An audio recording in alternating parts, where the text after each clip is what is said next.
रांगणा सह्याद्रीच्या मुख्य धारेत पण घाटमाथ्यापासून अलग, तसेच देश, कोकण व गोवा यापासून जवळ मोक्याच्या ठिकाणी वसलेला आणि छत्रपती शिवाजी महाराजांच्या आवडत्या किल्ल्यांपैकी एक दुर्ग म्हणजे रांगणा. रांगडेपणाच्या बाबतीत कोल्हापूर जिल्ह्यातील प्रथम क्रमांकाचा किल्ला म्हणजे रांगणा.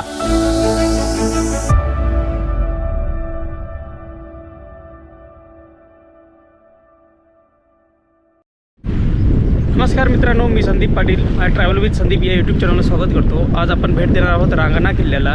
तर आपण गारगोडीवरून पाटगाव करत आपण रांगण्याकडे आता चाललेलो आहे आणि माझ्या पाठीमागची जी वाट पाहताय ही म्हणजे पाटगावपासून पुढे आल्यानंतर वाट खूपच कच्ची झालेली आहे आणि पाटगाव धरणाचे जे जलाशयाचे बॅकवॉटर आहे तुम्हाला पाहू शकता. हे पाटगाव जलाशयाचे जे बॅकवॉटर आहे ते इथं दिसतं आणि ह्या ठिकाणी वाट थोड्या प्रमाणात म्हणजे अशी कच्ची आहे आणि इथूनच पुढं आपला खडतर प्रवास चालू होतो. तर आपण जाऊ, आज भेट देऊ रांगणा किल्ल्याला आणि पाहू तिथून कोणत्या कोणत्या वास्तू आहेत आणि काय तिथे ऐतिहासिक महत्त्व आहे ते. कोल्हापूर गारगोडी पाटगाव मार्गे रांगणा किल्ल्यावर पोहोचता येते. पाटगाव धरणाच्या बॅकवॉटर पॉईंटपासून रांगणा किल्ल्याचे अंतर 8 ते 10 किलोमीटर आहे. पायी ट्रेकिंग करत गेल्यास येथे पोहोचण्यासाठी 2 तास लागतात. गडाकडे जंगलातून जात असताना अनेक प्रवाह पार करत जावे लागते.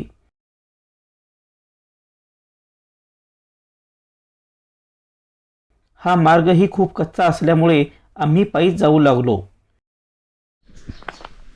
किल्ल्यावर जाताना असे चारही बाजूला अतिशय घनदाट असं जंगल लागतं आणि त्याच्यातूनच अशी एक पायवाट. 2 व्हीलर थोडीशी कसरत केल्यानंतर किल्ल्यापर्यंत पोचू शकते, पण 4 व्हीलरचं थोडंसं अवघड आहे किल्ल्यापर्यंत पोचणं, कारण रस्त्यामध्ये खूपच दगडओढे असे आणि पूर्णपणे विस्कटलेले दगड आहेत. हे असे म्हणजे बसलेले पण नाही आहेत. आणि तुम्ही ह्या बाजूला बघू शकताय जंगल कसं आहे, ते किती घनदाट असं जंगल आहे. अतिशय छान ट्रेक आहे हा रांगण्याचा. कोल्हापूर जिल्ह्यातील सर्वात शेवटचं जे टोक आहे म्हणजे कोल्हापूर आणि सावंत म्हणजे सिंधुदुर्ग हे 2 जिल्ह्यांचे जे सीमा भाग आहे ह्या भागामध्ये हा किल्ला वसलेला आहे. शेवटी आम्ही किल्ल्याजवळ असलेल्या उंबऱ्याजवळ येऊन पोहोचलो. कदाचित पूर्वी येथे पहारेकऱ्यांची चौकी असावी.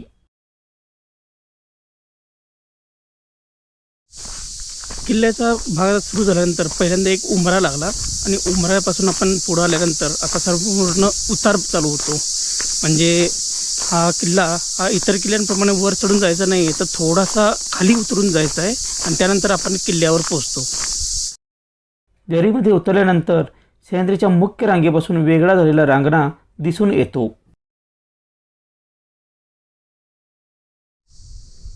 तीव्र उतार पार केल्यानंतर आपल्याला जो पुढे दिसतो हा आहे किल्ले रांगणा.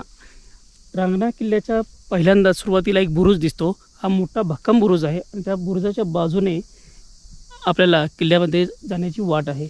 या किल्ल्याची वाट अशी अतिशय छान पद्धतीने केलेली आहे की एका बाजूला दरी आहे आणि दुसऱ्या बाजूला तासीव कडा आहे. त्यामुळे शत्रूला हा किल्ला भेदणे खूप अवघड होते. गडाच्या मार्गावर एका बाजूस तीव्र दरी तर दुसऱ्या बाजूस तासीव कडा तसेच बुरुज आहे. या परिसराची रचना ही युद्धशास्त्रातील रणमंडळ या संज्ञेप्रमाणे आहे. मित्रांनो, ह्या गडाची रचना इतक्या छान पद्धतीने केलेली आहे की तुम्ही जर पाहता की ह्या बाजूला हा तीव्र दरी आहे आणि दुसऱ्या बाजूला हा तासीव म्हणजे तासीव कडा आहे. म्हणजे हा बांधकाम केलेला आहे आणि वरच्या बाजूला तासीव आहे तो. आणि याची रचना अशी आहे की ज्यावेळेला शत्रू पुढनं येतो त्यावेळेला जर इथून आक्रमण करायचं असेल तर बुरुजाच्या वरच्या बाजूने ह्या ठिकाणी आक्रमण करता येतं आणि दुसऱ्या बाजूला खोल दरी असल्यामुळे शत्रूला पुढे पण जाता येत नाही. म्हणूनच कदाचित हा छत्रपती शिवाजी महाराजांच्या आवडत्या किल्ल्यापैकी एक किल्ला होता. रांगणा किल्ला बांधण्याचे श्रेय शिलाहार राजा भोज दुसरा यांच्याकडे जाते. राजे आग्र्याच्या कैदेत होते त्यावेळी आदिलशहाने रांगणाविरुद्ध मोहीम उघडली. अशा बिकट प्रसंगी स्वतः जिजाऊंनी खास मोहीम काढून 1666 मध्ये रांगणा किल्ला जिंकला. हे या किल्ल्याचे पहिले प्रवेशद्वार आहे आणि प्रवेशद्वारातून आत गेल्यानंतर दोन्ही बाजूला देवड्यांचीही सोय केलेली आहे. सैनिकांना बसण्याची जागा म्हणजेच देवड्या, तर त्याचीही सोय केलेली आहे. आणि हे पहिल्या प्रवेशद्वाराचं फक्त हा बुरुज शाबूत आहे आणि दुसऱ्या बाजूला हा तटबंदीचा भाग आहे आणि इथून वर गेल्यानंतर आपल्याला दुसरा प्रवेशद्वार दिसून येतो. ऐतिहासिक कागदपत्रात एक रांगणा खबरदार तर सर्व सुरक्षित, नाहीतर सकल सावंत बार देशावर उतरेल असा उल्लेख रांगणाच्या बाबतीत आढळतो. काहीच अंतरावर बुरुजांमध्ये लपलेले दुसरे प्रवेशद्वारही लागते. या किल्ल्याचे दुसरे प्रवेशद्वार आहे आणि ह्या प्रवेशद्वाराची जर रचना पाहिली तर हे पण गोमुखी पद्धतीनं बांधलेलं आहे.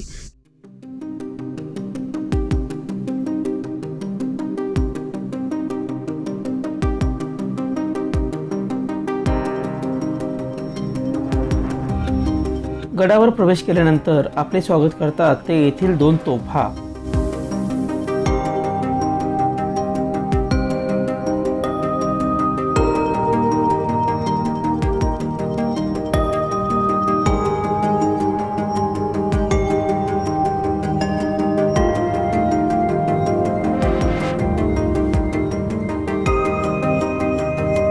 याच प्रांगणात लागते ती निंबाळकर चावडी.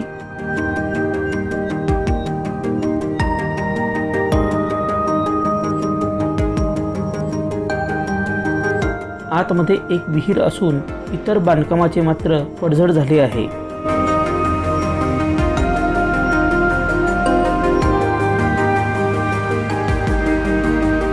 याच ठिकाणी एक भली मोठी व भक्कम बांधकाम असलेली वास्तू दिसते. जवळ गेल्यास कळते की हे गडाचे तिसरे प्रवेशद्वार आहे.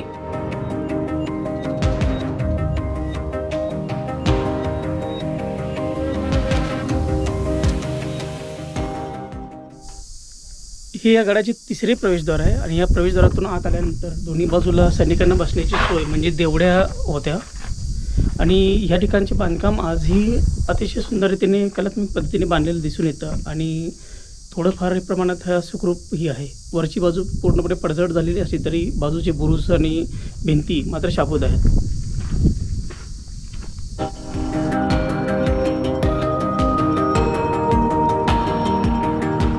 गडावर बारमाही भरलेले एक तळे असून त्याच्या काठावर एक प्राचीन महादेव मंदिर दिसून येते.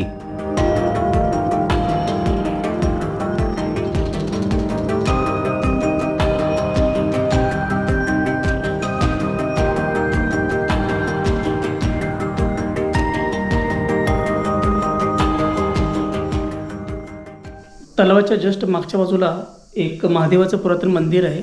महादेवाची इथं पिंड आहे आणि गणपतीची पण मूर्ती इथं स्थापित केलेली आहे. बाजूला दीपमाळ्यासारखे 2 कॉलमसुद्धा आहेत जे पुरातन मंदिराचे कदाचित हे पुनर्बांधणी केलेली दिसते आणि त्याच्यानंतर जे जुनं बांधकाम होतं हे आजही त्याचप्रमाणे 4ही कोपऱ्यामध्ये तसेच ठेवण्यात आलेले आहेत. त्याच्यासमोर आणखीन एक महादेवाची पिंड दिसून येते. गडाच्या मध्यवर्ती भागात रांगणाई देवीचे मंदिर असून त्याच्या समोर अतिशय सुंदर अशी दीपमाळ दिसते.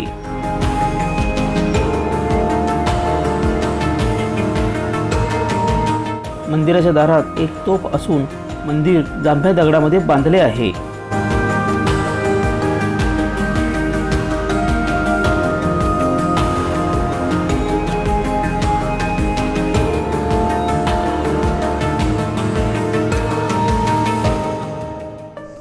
किल्ल्याच्या मध्यभागी आहे ते रांगणाई देवीचं मंदिर.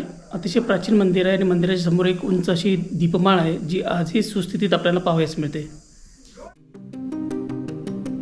या मंदिराच्या बाजूलाच हनुमान मंदिर आहे.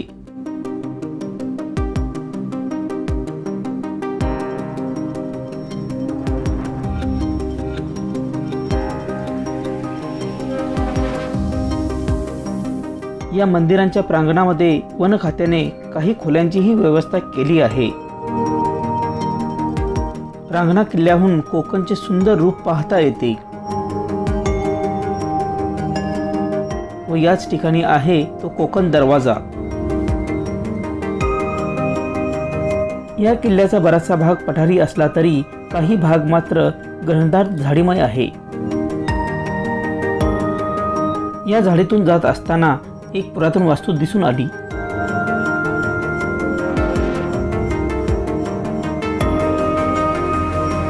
येथील चौकोनी बांधकामावरून हा राजदरबार किंवा सदर असावी असे वाटते.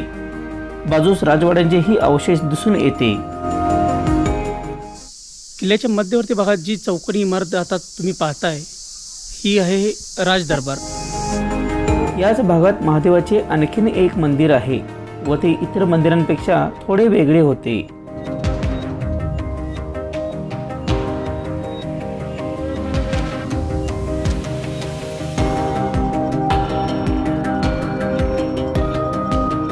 मित्रांनो, हे एक प्राचीन शिव मंदिर आहे आणि ह्या ठिकाणी पहा की 3 वेगवेगळ्या शिवपिंडी दिसून येतात. त्यातील एकामध्ये 2 वेगवेगळ्या पिंडी कोरण्यात आलेल्या आहेत. गडाच्या पूर्वेकडील बाजूस गणपतीचे एक छोटेसे मंदिरही आहे. या गडाचा विस्तार खूप मोठा आहे आणि शेकडो एकरमध्ये पसरलेला हा किल्ला पाहण्यासाठी खूप टाईम लागतो. तुम्हाला व्यवस्थित टाईम मॅनेजमेंट करून यायचं आहे, कारण इथे गाडी पोहोचण्यासाठी पण खूप दमछाक करावी लागते आणि बरंचसं अंतर ट्रेकिंग पण करत जावं लागतं.